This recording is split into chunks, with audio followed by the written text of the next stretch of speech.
एक अपरिमेय संख्या है, ये सिद्ध करना है।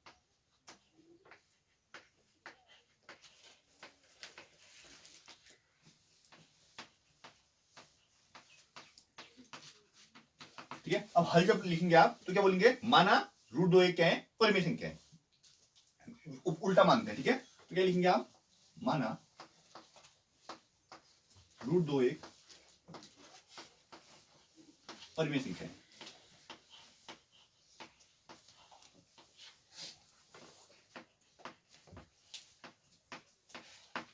अगर ये परिमेय संख्या है तो परिमेय संख्या को हम क्या लिख सकते हैं, भिन्न में लिख सकते हैं। ठीक है, तो पी बट्टी क्यू के रूप में लिख सकते हैं। क्लियर है, तो रूट 2 बराबर क्या लिखेंगे अपन, पी बट्टी क्यू। क्लियर है,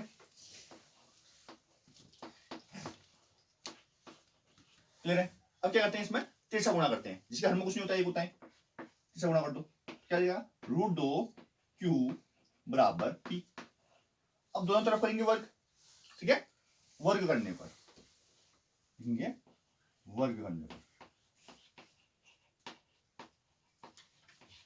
जब वर्ग करेंगे तो रूट 2 का वर्ग क्या होगा, 2 का, है ना, रूट 2 का वर्ग क्या होता है, 2, और क्यू का क्या होगा, क्यू स्क्वायर होगा, और पी का पी स्क्वायर होगा। क्लियर ना।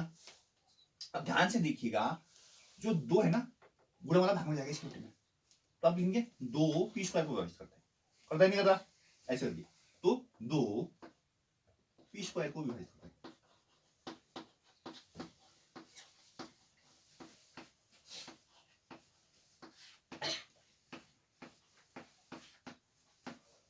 ठीक है, तो 2 पी को भी विभाजित करेगा, करेगा नहीं करेगा बताओ। 2 अगर पी स्क्वायर कर रहे हैं, पी स्क्वायर को क्या लिखते हो, पी गुणा पी कर सकते हो, 2 पी को भी कर रहे हैं, नहीं कर रहा है। अब ध्यान से सुनना मेरी बात, अब क्या करते हैं, जिसको विभाजित करता है पी को विभाजित करता है, तो पी बराबर मानेंगे, और क्या मानेंगे, 2 से विभाजित करते हैं तो 2 गुणा पी क्यू ऑलरेडी ले सकते हैं, उसके बाद आर आता है, तो आर के बराबर। ठीक है, तो पी बराबर क्या लेंगे, 2 आर ले लेंगे, पी बराबर 2 आर रखने पर किसमें रखोगे, समीकरण 1 में रखोगे, समीकरण 1 में लिखोगे। दोबारा समझा रहा हूं, ध्यान दीजिएगा। देखो 2 पी स्क्वायर को विभाजित कर रहे हैं तो 2 पी को भी विभाजित करेगा। ठीक है, अब जिसको विभाजित करना है ना, पी को विभाजित करना है, पी की जगह में मानेंगे, क्या मानेंगे, जिससे विभाजित हो रहे हैं, क्या जिससे विभाजित 2 से, 2 गुणा क्या, पी और क्यू ऑलरेडी ले चुके हो, आर, समझ में आया, तो इसी जगह में रखेंगे 2 आर। ठीक है, तो क्या हो जाएगा, देखो 2 क्यू स्क्वायर बराबर पी की जगह में 2 आर, तो 2 आर का स्क्वायर हो जाएगा। ठीक है, 2 क्यू स्क्वायर बराबर 2 में 4 आर स्क्वायर हो जाएगा, 2 से 4 कट गया 2 बार। अब देखो यहां पर गौर से क्या है, देखो क्यू स्क्वायर बराबर 2 आर स्क्वायर, 2 क्यू स्क्वायर को विभाजित कर रहा है, कर रहा है नहीं कर रहा है, देखो ये गुणा वाला भाग में जाएगा, लिखेंगे 2 क्यू स्क्वायर को विभाजित कर रहा है।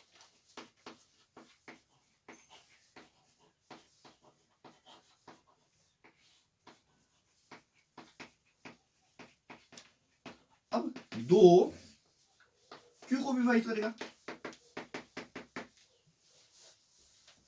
बोल सकते नहीं बोल सकते, समझ में आ रहा नहीं आ रहा इतना, क्लियर है। तो क्या कंडीशन हो रही है, यहां पर हम बोल रहे हैं कि परिमेय संख्या में पी बट्टी क्यू के रूप में, यहां बोल रहे हैं 2 पी को विभाजित कर रहे हैं, 2 क्यू को विभाजित कर रहे हैं, इसका मतलब क्या है, इन दोनों में क्या है, 2 2 है, तभी तो कट रहे हैं, 2 से ये भी कट रहे हैं, 2 से ये भी कट रहे हैं, इसका मतलब 2 दोनों में क्या है, कॉमन है।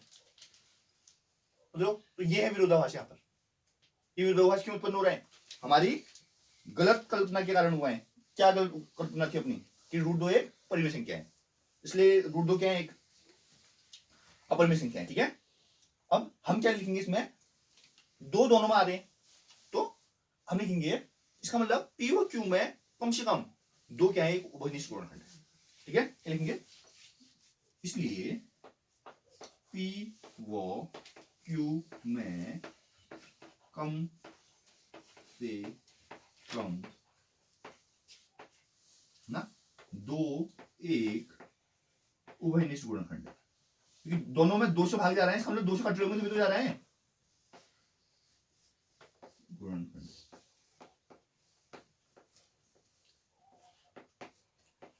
देखो दो पी में भी होगा, दो क्यू में होगा, तभी तो दो पी भी दो से विभाजित हो रहे हैं, तभी क्यू दो से विभाजित हो रहे हैं। विभाजित कौन होता है?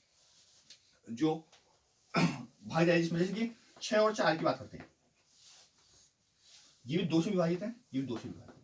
काटो जी, समझ आ रहा है कुछ? ये कहानी होती है, ठीक है। तो हम क्या बोलेंगे, जो पी और क्यू में कम से कम एक उभयनिष्ठ गुणनखंड क्या है? दो है, दो एक उभयनिष्ठ गुणनखंड है कम से कम, ठीक है। तो ये एक विरोधाभास उत्पन्न हो गया यहाँ पर। समझो क्या विरोधाभास है कि जो पी व क्यू है, पी व क्यू में एक के अतिरिक्त कोई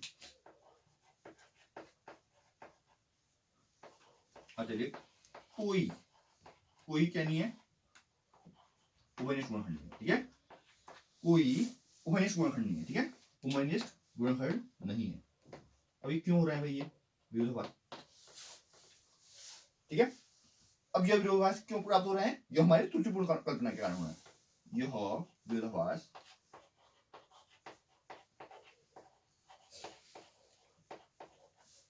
विरोधाभास है ना, हमारी किसकी वजह से हो रहा है? हमारी त्रुटिपूर्ण कल्पना, जो हमने त्रुटिपूर्ण कल्पना की है कि के कारण हो रहा है।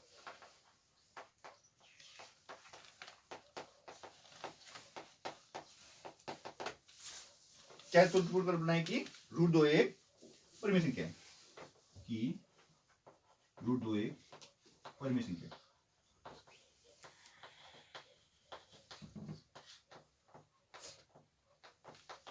इसलिए क्या लिखेंगे लास्ट में? रूट दो एक अपरिमेय संख्या है, ठीक है। दोबारा समझा रहा हूं, ध्यान दीजिए। आपने सिद्ध करना था रूट दो एक अपरिमेय संख्या है, ठीक है। तो अगर रूट दो एक परिमेय संख्या सिद्ध करना है तो आप लिखेंगे रूट दो एक परिमेय संख्या है, ठीक है। परिमेय संख्या को हम पी बट्टे क्यू के रूप में लिख सकते हैं, ठीक है। पी और क्यू के रूप में तो लिखते हैं, Q not equal to zero लिख देना, क्यू जीरो नहीं होता है यहाँ पर, क्यू जीरो नहीं हो सकता, ठीक है। जीरो का तो अनंत हो जाएगा ना, तीसरा उन्होंने किया रूट टू क्यू बराबर पी करा, दोनों तरफ वर्ग किए, रूट दो का दो हो गया, पी का पी स्क्वायर हो गया, क्यू का क्यू स्क्वायर हो गया, ठीक है।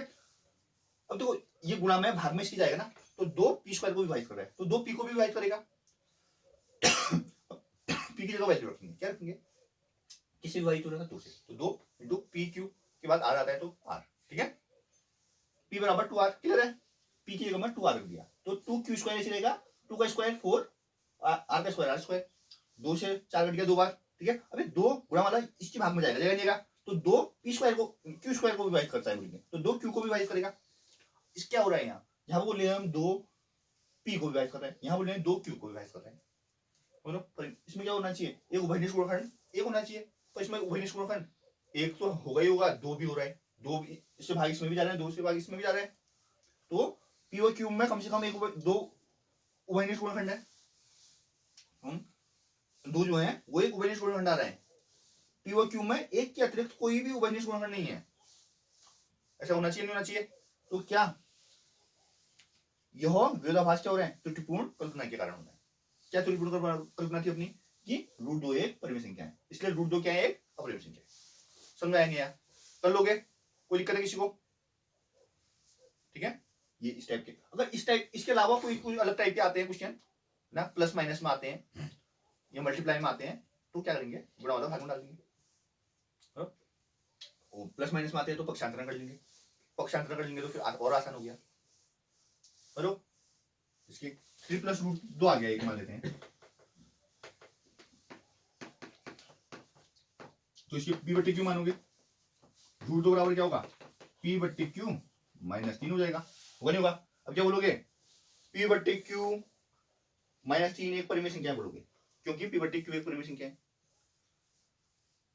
पी बट्टी क्यू माइनस 3 एक परिमेय संख्या हो गई है, इसका मतलब रूट दो भी एक परिमेय संख्या है। बस फिर अगली लाइन में लोगे, क्योंकि हमें ज्ञात है रूट दो एक अपरिमेय संख्या है, यह विरोधाभास उत्पन्न हो रहे हैं। क्यों हो रहा है? हमारी त्रुटिपूर्ण कल्पना क्यों हो रहा है? जो हमने पहली मानी थी, क्या मानी थी? 3 + रूट दो एक परिमेय संख्या है। समझ आ गया? कर लोगे?